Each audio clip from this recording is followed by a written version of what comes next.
आप सभी साथियों को नमस्कार। मैं राहुल कुमार से। भाई जैसे कि आप सभी को पता है कि 4 नवंबर को हमारा केस था एलपीए का, भाई 5600 के लिए।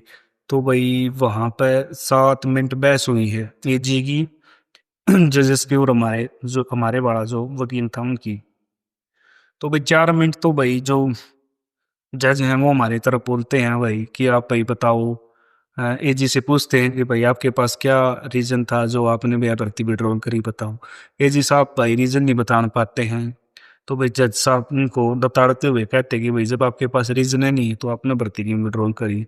देन उसके बाद जज साहब भाई हमारे वकील को बोलते हुए जीत राहुल को कि बताओ आपका क्या, भाई आप क्या आपका क्या एक्शन है अब इस पे।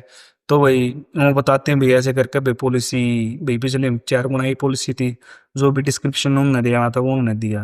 देन उसके सडनली जज ने भाई हमारा केस डिसमिस कर दिया, फाइल क्लोज कर दी भाई। तो यह चीज देखने के बाद भी भाई अगर थम मानो हो ना कि भाई नौकरी मिल जाएगी इतनी आसानी से हरियाणा में, तो भाई आप बहुत बड़े धोखे में हो और खुद ने धोखा दे रहे हो। और रही बात दूसरी भाई रिजल्ट की, तो आधे बालक इतना सोचने लग रही कि भाई जल्दी जल्दी तो रिजल्ट आ जाओ और फिर क्या ये हरियाणा पुलिस की भर्ती चालू हो जाए, हम जल्दी भर्ती हो जाएंगे। तो आपने पता आज करेक्शन पोर्टल का जो केस कराया था उसकी डेट थी, डेट गई जनवरी में, के कहे हैं और बोला भाई रिजल्ट डाल देंगे। मान ली बाई चांस वो बच्चे लास्ट में जाकर जीत जाएंगे, फिर रिजल्ट ने दोबारा रिवाइज करेंगे तो फिर फायदा क्या लगेगा रिजल्ट आने का। तो भाई सरकार जानबूझ के सिस्टम को खींच रही है लंबा, ताकि भाई इसको रिजल्ट को डिले करके लेट तक, भाई भर्तियों को लेट तक करने की मंशा है सरकार की। और भाई इसमें हम हमारे जैसे बच्चे पिस रहे हैं।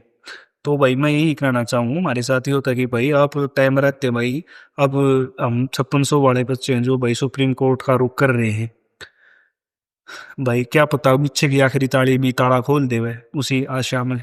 और भाई हम हमने सीओसीपी में देख लिया, सिंगल बेंच में डबल बेंच में भाई हमारे साथियों ने साथ दिया। और भाई ये प्रोसेस चल रही है, तब मैं आप तभी यह अपील करूँ भाई और सारी बातें ने भूल कर ने और भाई साथ दो, और ताकि भाई हम सुप्रीम कोर्ट में अच्छे से अपना पक्ष रख पावे। और कुछ बात होती तो मैं भी समझ लेता भाई, अगर कोई वैलिड कारण है भाई केस डिसमिस होता तो मैं समझ लेते कि भाई हमारी मांग गलत है। हमारे आंखों के सामने हमने ये देखा है कि भाई हमारे साथ गलत होने लग रहा है भाई, कि भाई जज जज साहब भी हैं जो कैसे कि भाई हरियाणा गवर्नमेंट के एजी का पक्ष ले रहे हैं, उनकी तरफ से तरफदारी कर रहे हैं। तो भाई ये चीजें देखने के बाद भाई हमारे विवेक से बाहर जा चुकी है। और अब हम भाई सुप्रीम कोर्ट का रुख करेंगे, जल्दी से जल्दी जितना जल्दी होगा सुप्रीम कोर्ट में केस को ले जाना होंगे।